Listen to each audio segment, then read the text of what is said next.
Welcome to our newest episode of the Lebanese Physicians Podcast. And today we will be talking about how to do your medical training in Deutschland or Germany. I think a lot of us tend to, in Lebanon especially, when you're a graduate of LAU or AUB or even USG, your target is always to go to the US and you work hard on doing your steps to go to the US. But today we're going to talk about how to go to Germany because that's another option that people have. And with us, actually, we have Dr. Jerome Srour, who is currently a fifth-year resident of dermatology in Germany, particularly in the beautiful city of Munich. And we've got Dr. Fahed Al-Ghanim, who is currently a pulmonary and critical care fellow who will be finishing soon at the University of Maryland, which is not that far away from me. So welcome, Jerome. Welcome, Fahed. Thanks for having us. Thanks for having us, Khalil. It's a pleasure. Of course. And so I'm going to start with the first question to Jerome is, so Jerome, I mean, we all, you go to LAU, right? You're a medical student there. Everybody's like, all right, we're going to do our USMLEs. We want to go to the US. We want to go there.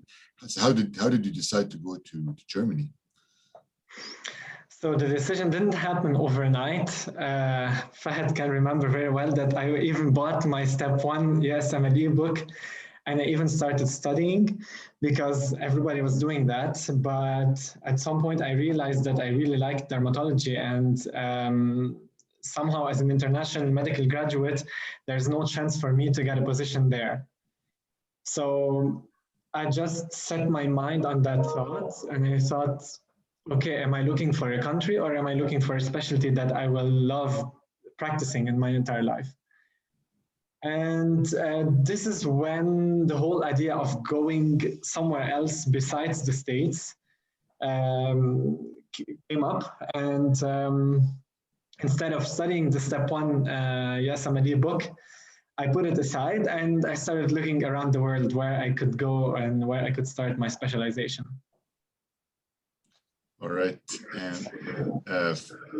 And you can ask the next question. I remember that we had a friend at the time who went to the German language center in Lebanon, and he started learning German to go to Germany instead of going to the US because he wanted to do anesthesiology. Yeah. And I think he kind of nudged you in that direction too, right? Yeah. Maybe this stimulated something. Because the idea of learning the German language was very foreign, was very bizarre for me at that time. But obviously, that friend that joined the Goethe Institute in Beirut and started learning language sort of stimulated a thought, for sure. All right, Fahed, you can ask the next question, I think. So now you set your mind to go to Germany, and there are many pathways that we don't know about going to Germany and other places in the world, and each one has specific criteria. Mm-hmm. So what are the things that you kind of thought about before going to Germany, and what did you need to prepare? So the first thing I tackled is just joining that school because I was meant to be a medical student. And I thought after my internship in the evening, I should just go and start learning the language. Because, even if I wanted to do an elective there, I just had to understand something at least. So that was the first step I took. And I thought okay, I'm going to start listening to the language. I'm going to start learning it. Do I like it? Do I find it horrible? Because German language, if you hear about it and if you hear or listen to people who learned it, they actually scare you away. And I joined Goethe Institute. I started taking courses. I think it was twice per week, maybe 3 hours in total per week. So it was nothing intensive. And in parallel, I started preparing for an elective in Germany. So I thought I'm still a student, I'm still an intern. It would be a great opportunity to step in Germany and take a step in Germany and try to see how people live, how friendly people are, how doctors communicate, how the language sounds. because these were important aspects for me before choosing Germany as my next home. I wasn't ready to just move there, and I didn't know the language. I didn't have anything here. My diploma is not even acknowledged here. And should I start discussing the steps, the bureaucracy and the bureaucratic part? Yeah, let us know, like, what's the bureaucracy that you went through? I mean, of course you had to learn the language, but like, what's the process, and is it difficult? Is it easy? Yeah. Just to compare it to going to the US, let's say, and costly, what's the cost? Yeah. What irritated me at first was the fact that the process is not clear. It's not standardized, it's not clear, and it's not written in one single website where you just can get very well informed and that's it. Every state in Germany has its own rules. They differ a little bit, so it's the differences are not huge, but you do have different requirements in different states. And for you to be able to capture that once you're abroad and you've never lived in Germany, it's extremely difficult. That's one thing. A second thing that I found irritating, I didn't know the language. So I would go on a German website and I would go to translate or English language. And years later, I realized that the English translation lacked some information. So you have to read the website in German for you to get all the accurate information. That's another thing. And trying to contact Lebanese doctors or Arab doctors that are in Germany, I tried contacting people through LinkedIn or Facebook, I don't even remember. I couldn't get a lot of help because some of them moved back to Lebanon, so others lived in different states, so I couldn't get clear answers. So when I compare it to the States, you could start working on your USMLE and on your first steps to go to the States while you're in Lebanon, but I wasn't able to do that while I was still in Lebanon when it comes to Germany. I had to fly in, I have to do electives here because I wasn't able to have a clear picture about the process. It was extremely frustrating at first. So I was learning the language and I was just trying to ask around if somebody knows anything. I didn't get any information, any important information, and I just ended up doing my electives here in Germany. And once I was here, I started getting closer information because I was just asking locals and doctors that are living here. And I found out that the second step, besides the language, because you need to have a certain level in the language, you need to have a language certificate, level B2 or C1, depending on the state. The second step after the language is the approbation or the medical licensure. So you need to get your diploma acknowledged. And this is also very frustrating, time demanding, it demands a lot of patience because you don't know how long it's gonna take. And you have to prepare a lot of papers. So you have to bring with you a lot of papers from Lebanon. You have to make the colloquium in Lebanon and you have to bring multiple papers like certificate of good conduct. You have to bring your diploma, your grades, and you have to translate everything. Because your chances of getting your file through the governmental offices, the chances of that process going faster are better if you translate all your documents, because as soon as a document is in English and the employee in the governmental offices has no idea what's written in it, it's automatically gonna take a month or 2 or 6 months longer. So I didn't hesitate. I translated everything, even if it cost a little bit more. And I applied all the papers that I needed to apply. There is a list on the website, depending on which state you're going. You can download that list in English or in German, and then you have a checklist which you need to fill.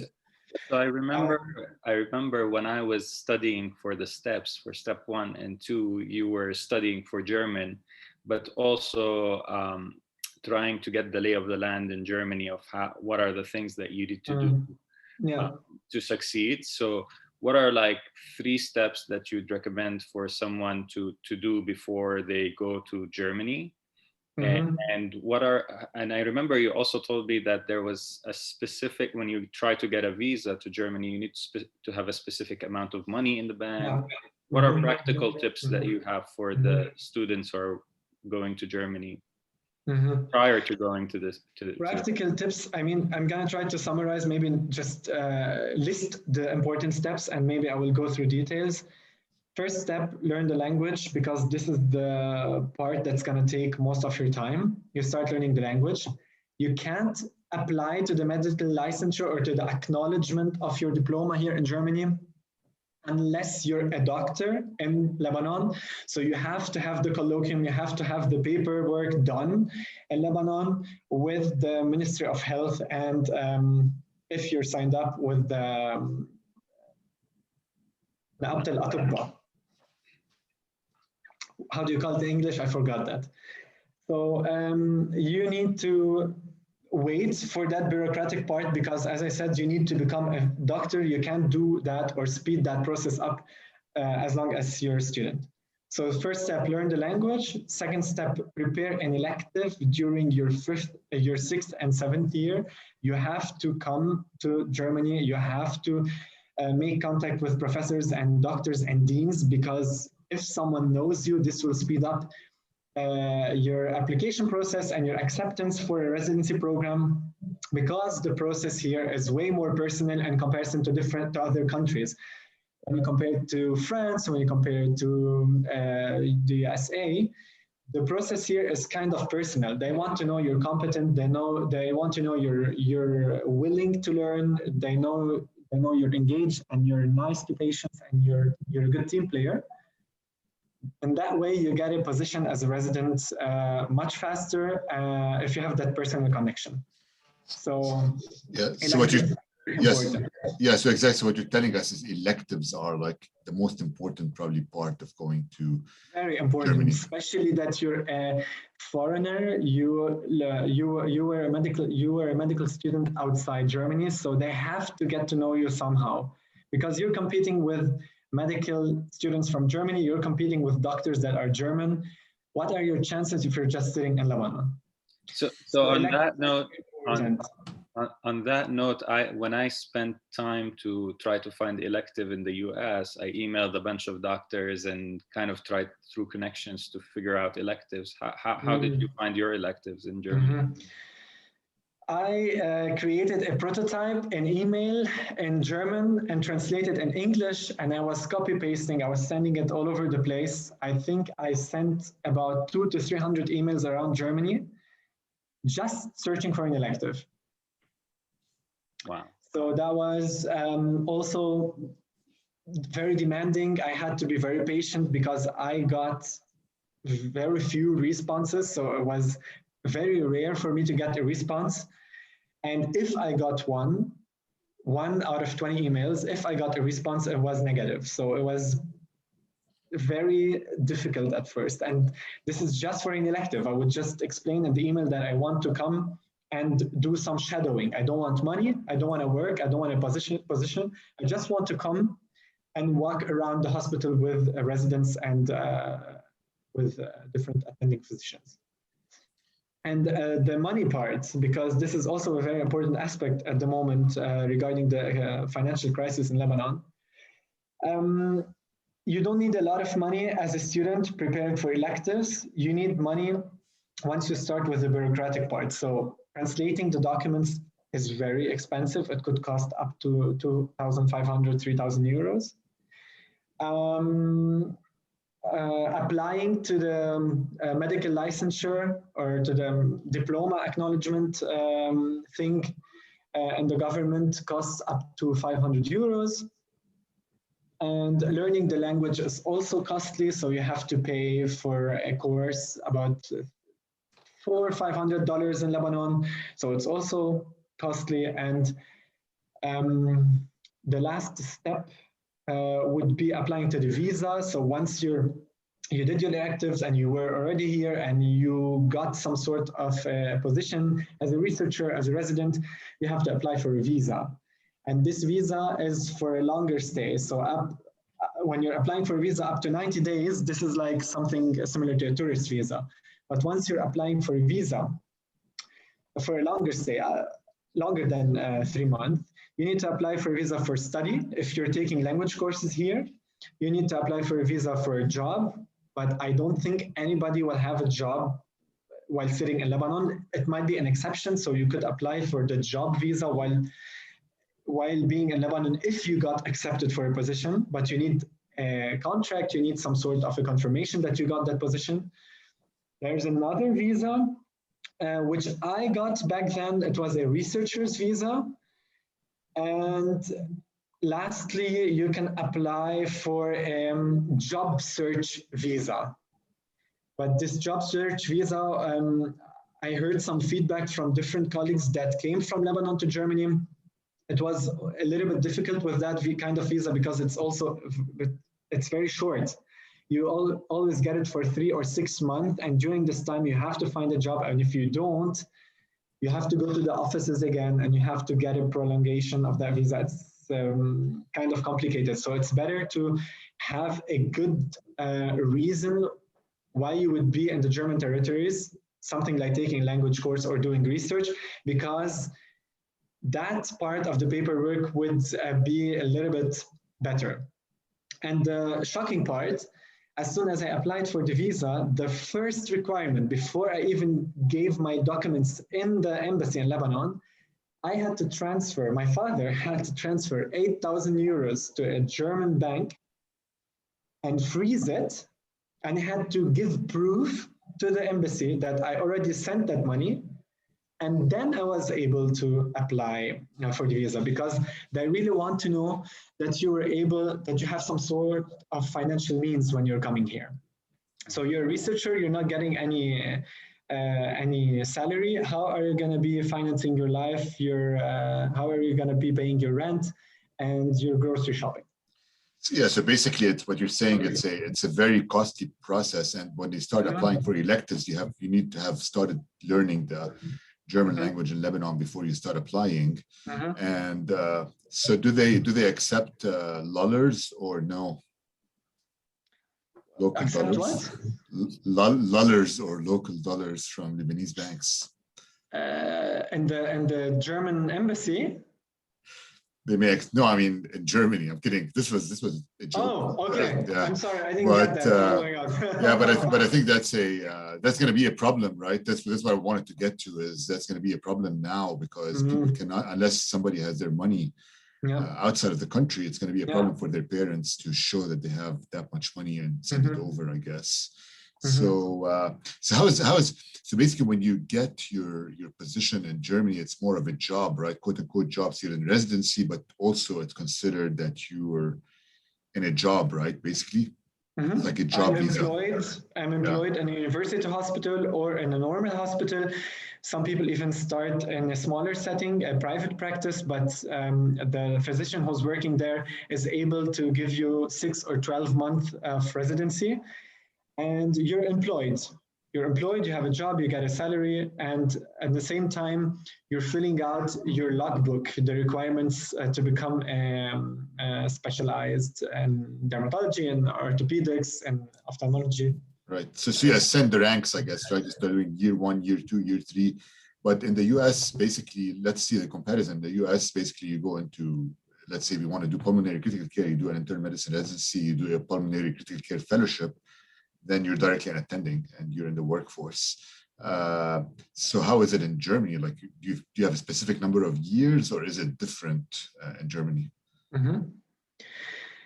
I would consider that you're already in the workforce as soon as you're not a student anymore. So once you're done with your medical school, once you're graduated and your diploma is acknowledged here, you've joined the workforce already. I'm paying taxes, I'm working, getting salary very normally. But there are some ranks, or there's a certain hierarchy, obviously. So you would start as a resident. Depending on the program, you might need anything between 4 to 6 years to finish your residency. And once you're done, if you have published enough articles, if you have done some research in parallel, you have good chances of going further and becoming an attending physician. and you can get that position in a university hospital or in a smaller setting too.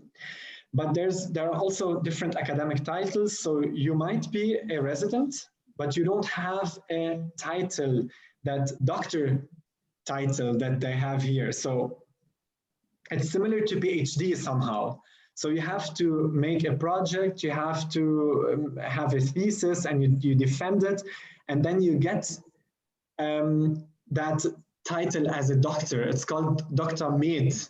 So this is something that's academic. It doesn't have anything to do with the residency. And once you have that title, the Dr. Med title, the next step would be becoming a private teacher. So if you publish 11, 12 publications, I think half of them should be first author, the other half should be second author. You can take the next step academically and become that private teacher, so you can start giving courses in the university and the medical school. And the third step would be becoming a professor if you have enough publications. But still, as a resident, even if you didn't publish enough articles, you might be able to get a position as an attending physician if you're good, if they know you in the hospital, if you've done different kind of work. You might excel in a different way without having that academic title that is actually needed. And obviously, when you're in bigger states or when you are in bigger cities, the competition is higher. So your chances of getting a position as an attending physician in a university clinic in Munich and Berlin and Hamburg is much lower if you don't have enough publications and if you don't have these academic titles. It seems that there are parallels between the US and Germany, especially in academic jobs. I just wanted to take a step back for the students that are thinking about applying to Germany. For example, for me, when I tried to apply to the US, I did my steps and I put my application through ERAS and I sent it to like a bunch of residency programs, and the same goes for fellowship. What did you do to get your research position and residency position? Was it a similar application process or something that's totally different? Yeah, there was an application process, but as I said, it's not standardized at all. Okay, it's very, very personal. It's very different from state to state, from city to city, from hospital to hospital. So I just had to,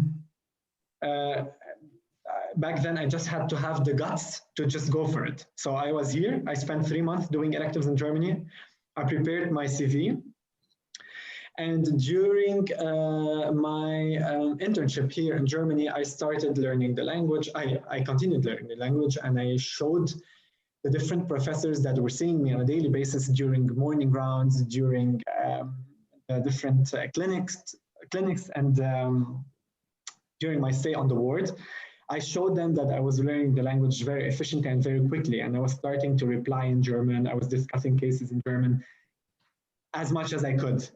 And I noticed that I got attention from some professors, and I started using that too. And at some point when I had 1 or 2 weeks left in Germany, I thought, okay, I just have to concretely discuss my case with a professor or 2 professors and tell them I want to come just to know how it would work. Because as I said, it's really different from hospital to hospital, and I just had to know how it works in that hospital particularly. So I remember talking to the chief of department, Professor Ruziczka, and I talked to 2 different professors that were attending physicians, but not chief of department. And I talked to them and I told them, okay, so I'm about to become a doctor. I have to fly back home. I have to do my exams, finish my paperwork, and apply for a visa. I'm interested in dermatology. I really need to become a dermatologist. How can I start here? How can you start in your hospital? I'm ready to do anything. You can give me a research job, unpaid, I'm ready. And back then I had the luxury to say unpaid because so many people can't even afford to say that because of the crisis currently in Lebanon. So one professor offered me a position. He told me there is no budget for me to get paid, to get a salary. So I have to take care of my own financial situation. He told me you either have to apply for a scholarship or you have to bring your own money in some sort of way. So your parents have to pay for you. I remember asking about a scholarship in Lebanon. It's called DAAD, DAD. This is a program that's related, some sort of cooperation between Lebanon and Germany. The thing is, once I asked about it, I realized that it would take about 1.5 to 2 years to get an acceptance if I got one. So I didn't have the time. I didn't want to lose the time and just sit home and wait. And as I said, I'm lucky to say that my parents were able to take care of my financial situation for that year where I didn't have a job, a paid job at first. And yeah, back to the application process, just so that I don't lose my idea or my thought. So I was here, I talked to the professor, I told him I want to come. I left a copy of my CV. I took his card, I took his email, phone number, and I kept contacting him from Lebanon and telling him, okay, I'm ready, I'm coming. I kept updating him about my situation. And once I knew I was ready to leave, I just needed an invitation letter from him, a confirmation from the hospital that I got a research position in the hospital. And once I got it, I applied my file to the embassy. I sent the money first, the 8,000 euros, as I said. And once I got the visa, I just flew in and started research. And how long were you in research before you were accepted in residency? So this is not very relevant in my case because I didn't start the paperwork properly when I was in Lebanon. So I started doing paperwork once I was here. So my brother was taking care of things while I was in Lebanon, and then he sent me papers per DHL, and I took care of things here. But if someone comes directly with his papers already ready, it might take much less time. In my case, I needed 1 year and 2 months from the time where I got to Germany until I got my medical licensure in Germany. It took about 1 year and 2 months, but from the time point where I actually applied, it took 6 months. Okay, because that's relevant, I think, for people who are planning to do it, is they don't want to be unpaid for that much time, so it might be a good idea. And then I guess you mentioned that too might be an idea for them to start the process early, so they don't have to pay all this money to get there. So my next question for you is, now you're in your residency, you got in, and we talked about the process. So I'm going to compare. I'm going to just do it. We talked about similar. I'm going to compare to the US. So here, let's say Fahed next year, he'll be done with his fellowship. He's going to get a job. It could be either an academic job or a private practice job. He has the option to choose either, and his salary will go up. Whatever he chooses, I think his salary will go up significantly, because now he's probably barely making ends meet, and suddenly he'll be a rich man. So, is it similar in Germany in these successions that you were talking about? Like, does your salary go up significantly when this happens, or is there not a big difference in salary between a resident and a professor, let's say? That jump is not comparable to the States. There's no obvious jump when it comes to salary once you're done with residency. I think that the German salary as a resident, when you compare it on an international level, is already good enough. And it keeps escalating during the years. So from year to year in residency, you keep getting more money. And once you're done, if you keep that academic job as a attending physician, you will get paid more. You will get more money, yes, but it's not that huge jump that Fahed keeps telling me about in the States. And at the same time, depending on your specialty, if you move to private practice, obviously there's a way to make more money if you do a lot of private procedures, especially in dermatology. So dermatologists that are working in private practice are able or capable to make more money because they perform more procedures that are paid privately by the patients and not by the insurance. So you forgot to mention that I think as a resident or fellow in Germany, you probably tend to get paid a lot more than what you get in the United States, right? Definitely. I'm sure of that. Yeah. So my next question to you is that, for example, a lot of the people in Lebanon, other places who come to the US want to immigrate to the United States, and they have to go through hoops to waive their J1 visa if they're on J1, and kind of adjust their status if they're on H1. Are you able to immigrate to Germany throughout residency, or you have to wait for some reason? What's the application process like? So once you're here with your visa, you can apply for a residency permit. And there are different residency permits. So you have a normal residency permit, which every citizen who's coming from abroad can get. There's something called blue card. You can apply for a blue card if you have a job that's paid above something like 50,000 euros per year, or if you have a significant job, something like researcher, doctor, nurse, etc. You can apply for that blue card anybody could apply for that blue card actually, but people who have other jobs could apply for it, let's say 33 months after their first arrival in Germany. Doctors could apply for it 21 months later. So you go faster through that process. And once you have that residency permit, you have a card. So when you travel, you have to show your passport, you show that card, and that's it. If you have the blue card, it doesn't make a that huge difference. You show the blue card or you show the residency permit, doesn't make a big difference for you as a traveler. And then there's a non-limited residency permit, which you can get as a last step. And the last step would be, after that, would be getting the passport. Usually in Germany, they say you have to stay for 8 years in Germany to get the German passport or to apply for the German passport. But in case you have a certain level in the language, so if you have a certificate of B2 or C1 in German language, you can shorten that period from 8 to 6 years.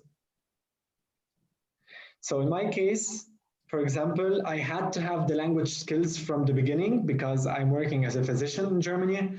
And this is why, theoretically speaking, I need about 6 years in Germany for me to apply. And then the process might take anything between 3 to 12 months for you to get the passport. Currently, I have that unlimited or permanent residency permit, which facilitates my travels in Germany and in the EU generally.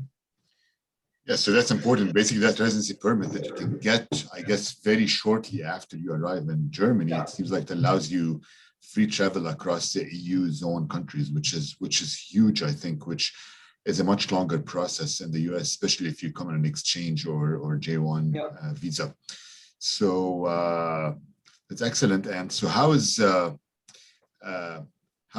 so basically, before I ask you that question, so it basically takes about 7 years for you to get German citizenship. Is that correct, from what you said? In my case, about 6 to 7 years, yes, because I have the German language skill.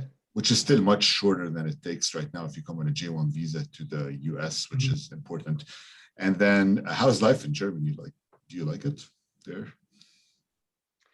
I have a very good experience, I would say that. I mean, I met very friendly people. I have friends. I was able to create a second home with time. But maybe a small hint for someone who's thinking about coming to Germany, you have to be patient to get into society and to start to get to know people, because especially Germans, because Germans are very careful when they approach you. So when I compare it to the Lebanese culture or to the Lebanese society, Lebanese tend to be very friendly very quickly, but they might end up stabbing you in the back very quickly too. Germans are very careful when they try to approach you. So they are very distant, but friendly. They're not mean for no reason. So they're friendly and they're distant. And you need effort and time for you to gain their trust. But once you gain their trust, they are very good friends. There are people that you can really keep around. And I mean, I had generally very positive experiences when it comes to my private life and the people I met during my stay here.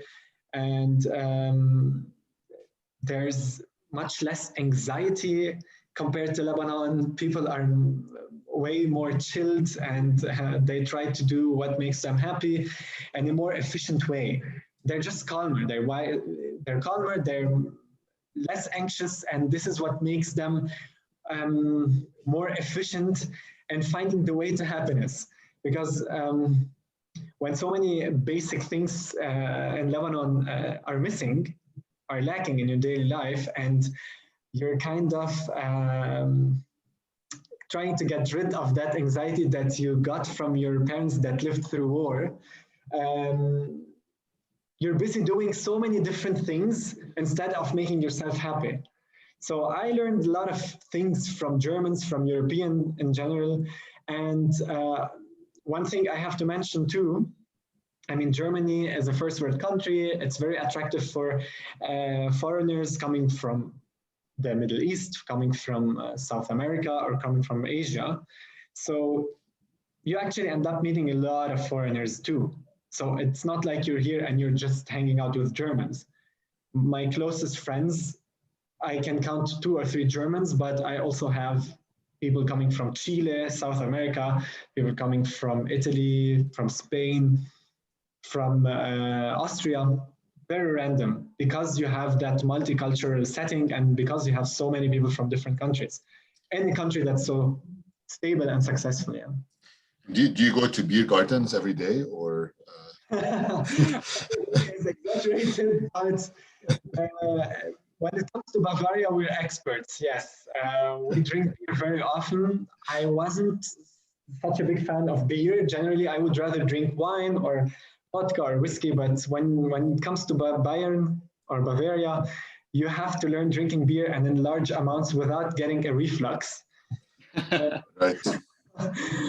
Because your competition is a woman that's sitting near you. She might be 5 years younger or older than you, and she might be drinking 4 liters of beer during one evening. And if you're still in your second liter, you might get embarrassed. So you have to train your stomach and your guts to drink a lot of beer. And I think 3 or 4 months later, after I arrived to Munich, I had to buy that costume. Yeah, I was going to ask you about that. we call it Tracht, and it's a must-have. When you live in Munich, you have weddings, you have birthdays, you have the Oktoberfest, so you will wear it at least 5 to 10 times per year.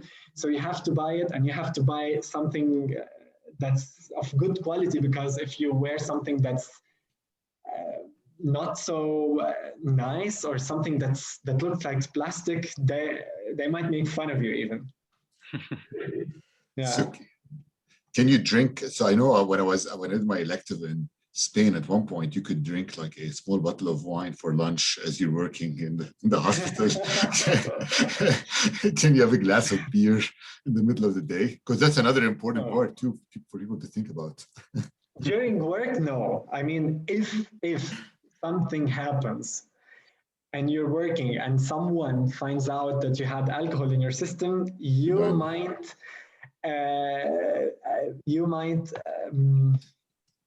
endanger, or how do you call it? You might risk your approbation or your medical licensure.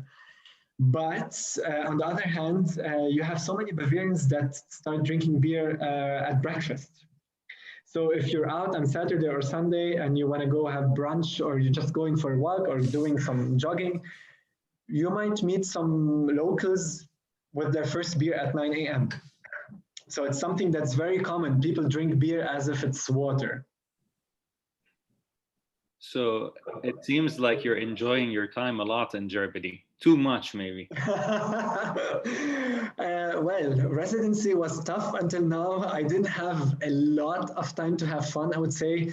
I had to process a lot of stress. I had to go through so many hectic nights and so many 24-hour shifts. It was very hectic, but I was trying to find my balance. I was trying to go out, meet new people, and get to know the society and the culture, because it's very interesting and it helps you learn the language in a much faster way. And you have to get adapted to the dialect too, because the Bavarian dialect is also another obstacle that you have to be confronted with. So I try to have my fun, because it's important to have healthy balance during residency, especially when you're going through so much stress. And yeah, I mean, you hear a lot of stereotypes when it comes to Germans. There are stereotypes about every country and every citizen in the world. I mean, it's kind of human nature to stereotype and to start generalizing stuff. But I was very surprised. I was able to have my own experience and my own taste of Germany. I was able to meet a lot of people that proved me wrong when it comes to their coldness or their distance or their unfriendliness.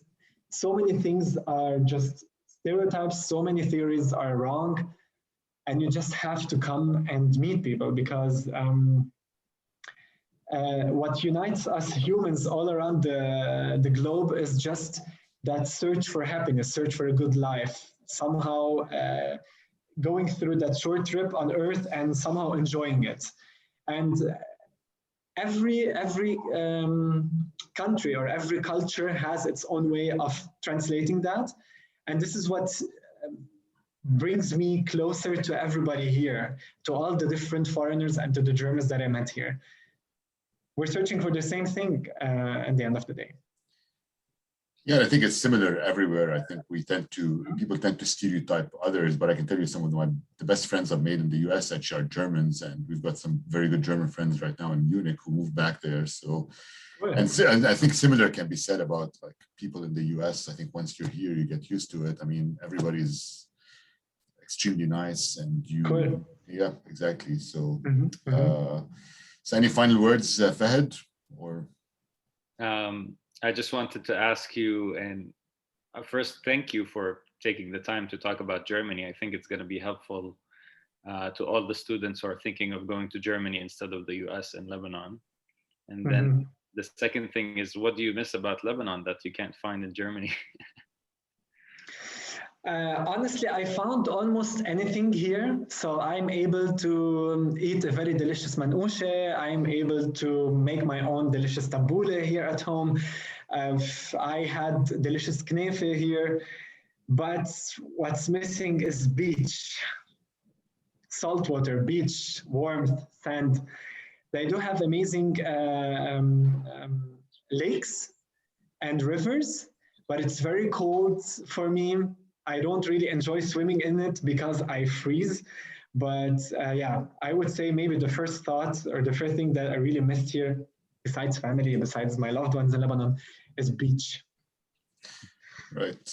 Yeah. I think to conclude, I mean, every place has its own positives and negatives, right? But I think you just weigh the positives, weigh the negatives, and decide where you want to be afterwards. And just tell people, I think just thanks to both of you for being on this podcast, and Fahed, thanks for introducing me to Jerome. I think this was a great experience, and because you always think, I mean, when you're in Lebanon, you're always thinking either like France or the US, right? These are the only two options that people think about. But I think people have to think that there's a lot of other options that they can pursue. And Germany seems to be one of them. And I think Jerome can be a good guide for people who want to ask questions about how to go to Germany, hopefully. I'm really glad I was able to take part in this podcast, because I was contacted by about 50 medical students or physicians from Lebanon in the last 5 years. I would be getting very desperate, sad messages on Facebook, Instagram, or even WhatsApp, asking me about the details and asking me about Germany, because it always sounds very scary. Oh my God, Germany, I have to learn German. It's not possible for me to come here. And I actually gave these people realistic hopes, or just realistic information when it comes to the process and the way to success when it comes to Germany. And this podcast exactly summarizes my experience, summarizes my tips for everybody who's trying to come here. And maybe when someone texts me or asks me about anything, I would just give him the link to this podcast, and they would get very important and clear information about coming to Germany. I think it's going to help many physicians and students that are considering Germany as an option. And it was a great opportunity. All right, thanks. Maybe you can consider also at some point doing an outline or something like that for people to follow in terms of the process. So, all right, thanks to both of you, and hopefully see you both soon. Thanks, Fahed. Thank you. All right, bye. Bye. Ciao.